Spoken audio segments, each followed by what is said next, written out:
فتح مکہ کے بعد بہت سے قبائل نے اسلام قبول کر لیا، لیکن حوازن اور بنو ثقیف کے قبیلوں نے چند اور قبائل کو اپنے ساتھ ملا کر 4000 کا لشکر تیار کیا اور مسلمانوں سے زور آزمائی کا فیصلہ کیا۔ نبی کریم صلی اللہ علیہ وسلم کو ان کے ارادوں کی اطلاع ہوئی تو آپ نے اپنے ایک صحابی کو تحقیق کے لیے بھیجا۔ انہوں نے تصدیق کی، تب آپ نے مسلمانوں کو تیاری کا حکم فرمایا۔ چنانچہ 10,000 مدنی اور 2,000 مکی فوج کا لشکر تیار ہو گیا۔ بعض لوگوں نے لشکر کی کثرت کے پیش نظر کہا، آج ہم مغلوب نہیں ہوں گے۔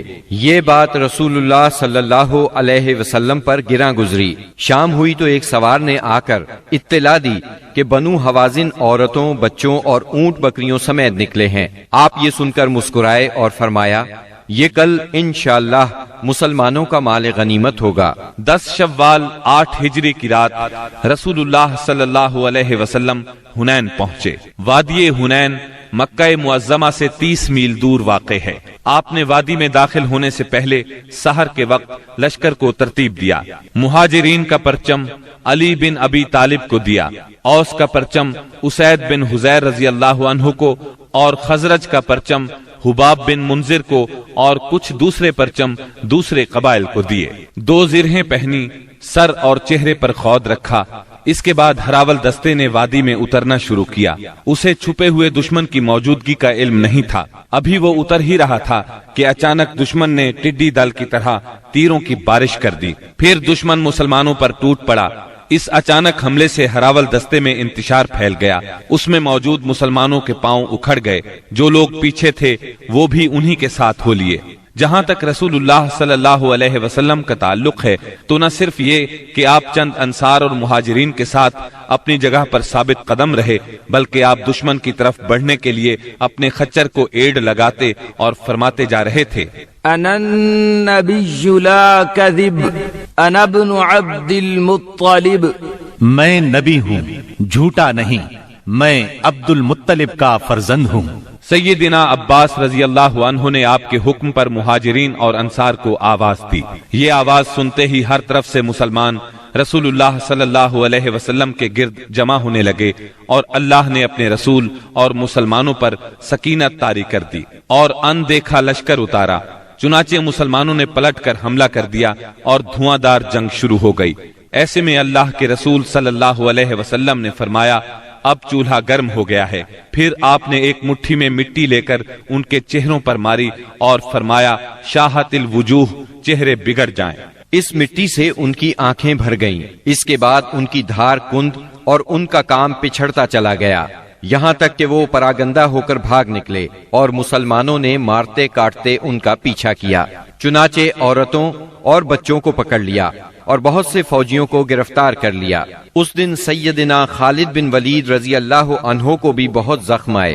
ادھر رسول اللہ صلی اللہ علیہ وسلم کے ساتھ اللہ کی عنایت دیکھ کر بہت سے مشرکین مسلمان ہو گئے۔ مشرکین بھاگے تو 3 گروہوں میں تقسیم ہو گئے۔ سب سے بڑا گروہ طائف کی طرف بھاگا، دوسرے گروہ نے نخلا کا رخ کیا، اور تیسرے گروہ نے اوتاس میں مورچہ بندی کی۔ آپ نے اوتاس میں ابو موسیٰ اشعری رضی اللہ عنہ کے چچا ابو عامر اشعری رضی اللہ عنہ کو صحابہ کی ایک جماعت کے ساتھ بھیجا۔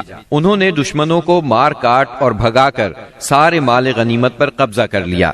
البتہ ابو عامر اشعری رضی اللہ عنہ خود اس معرکے میں شہید ہو گئے، اور ان کی جگہ ابو موسیٰ اشعری رضی اللہ عنہ نے سنبھالی اور کامیاب و کامران لوٹے۔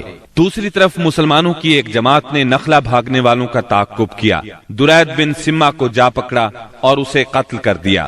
رسول اللہ صلی اللہ علیہ وسلم نے مال غنیمت اور قیدیوں کو جمع کرنے کا حکم دیا۔ اس کی کل تعداد یہ تھی، اونٹ قریباً 24,000، بکریاں 40,000 سے زیادہ، چاندی 4,000 اوقیہ یعنی 1,60,000 درہم، عورتیں اور بچے 6,000۔ ان سب کو جعرانہ میں جمع کر کے سیدنا مسعود بن عمرو غفاری رضی اللہ عنہ کو ان کا نگران مقرر فرمایا۔ اس کے بعد آپ نے طائف کی طرف توجہ فرمائی۔ آپ خود اس سمت میں بڑھے۔